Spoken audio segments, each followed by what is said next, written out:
and welcome to Covenant Kids TV. We have a really cool story to talk about today. But first, we are going to worship together. So let's stand up.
I go.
Covenant kids, I have a question.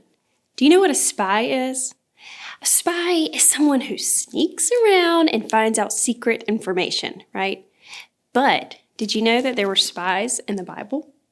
It's true. The Bible is a bunch of little stories that come together to tell one big true story.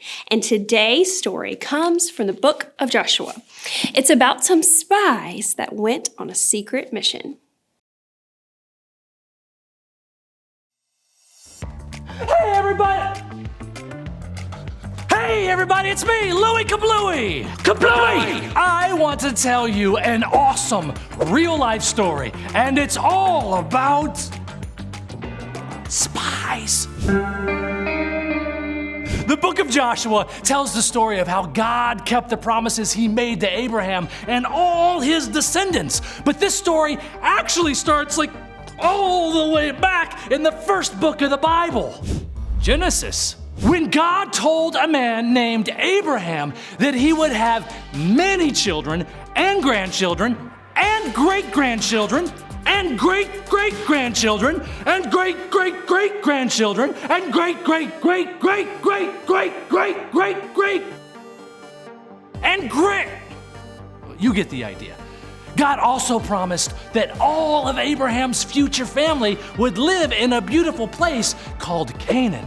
And that's exactly what happened about 430 years later, which puts us back in the book of Joshua. Hey, look everyone, Canaan! But Joshua, what about the Canaanites, bro? God promised that we would live there. He will make a way. The Israelites were so scared of the Canaanites, but Joshua was a really great leader who believed what God had promised. Now, this is where it gets really good. Drama! Joshua sent 2 spies into a city in Canaan called Jericho. Their job was to find out exactly what kind of enemy they were facing. I spy with my eye big, tall, strong walls. Well, that's what Jericho is known for. Let's get to spying. Right, so they snuck into Jericho and they hid in the home of a woman named Rahab. Knock, knock. Who is it? Israelite spies. Oh, come in. The king of Jericho heard about the spies, so he sent his men to make Rahab give them up. Knock, knock. Who's there? King's henchmen. Hey, go hide on the roof. The king's henchmen who? The king's henchmen looking for the Israelite spies. Oh, they left already. They said that their mom wanted them home for dinner. The king's men believed her, and they left to go look for the spies. And they locked the city gates to trap the spies. But God had a way for them to escape. My house was built into the city wall. You can escape through my window. But first, Rahab had heard the stories of how God had saved the Israelites and protected the Israelites and led the Israelites to victories over all of their enemies, so she had a plan. I want to be on your team because of God. So please, remember me and my family.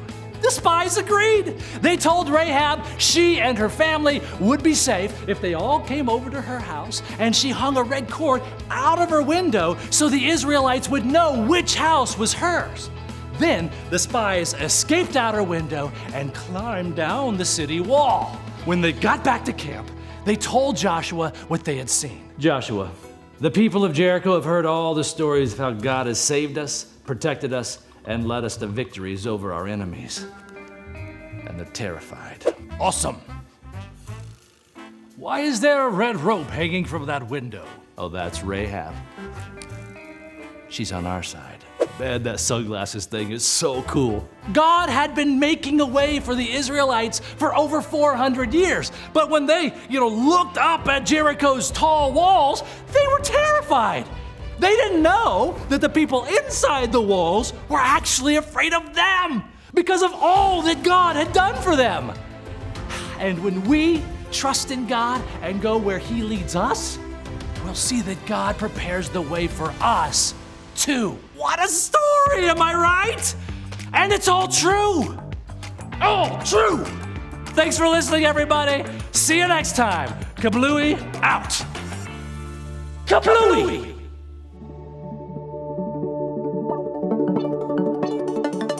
Hi, Covenant Kids. It's time for our Word of Wonder. Our verse is found in 1 Chronicles 16:15. He will keep his covenant forever. He will keep his promise for all time to come. Let's say it again. This time, repeat after me. He will keep his covenant forever. He will keep his promise for all time to come. 1 Chronicles 16:15. Good job, kids. Now go memorize your Word of Wonder. God always keeps his promises, and he kept his promise to the Israelites even after 40 years. He promised them that they would see the promised land, and he prepared a way for them to do that. One thing that we can learn from this story is that God prepares the way. Imagine for a second that you were the spies and you were stuck in the city gates. It did not feel like there was any good way out, right? Or imagine if you were Rahab. She must have been so afraid. She knew that God was real and he was powerful, and she knew that that meant that God's people would win the war against Jericho. But remember, she lived in Jericho. She wanted to be on God's side, but she didn't know how to. But God made a way for both of them. He used Rahab to get the spies back out safely, and he used the spies to save Rahab and her family. And how cool is this? Because Rahab showed trust in God by helping the Israelite spies, she was remembered by God's people for many, many years. Through Rahab, God prepared the way for Israel to defeat Jericho and for our Savior, Jesus, to be born. The book of Matthew lists Rahab as part of Jesus' family. And later in the Bible, it lists her again in Hebrews among God's most faithful and brave followers. We can trust that God will always make a way for us too. Even when it seems like there's no good way out and we can't see how God could possibly fix things, God always keeps his promises, and he knows way more than we do. So we can trust that God has a plan. And we know that God knows us, he loves us, and he leads us. So go change your world.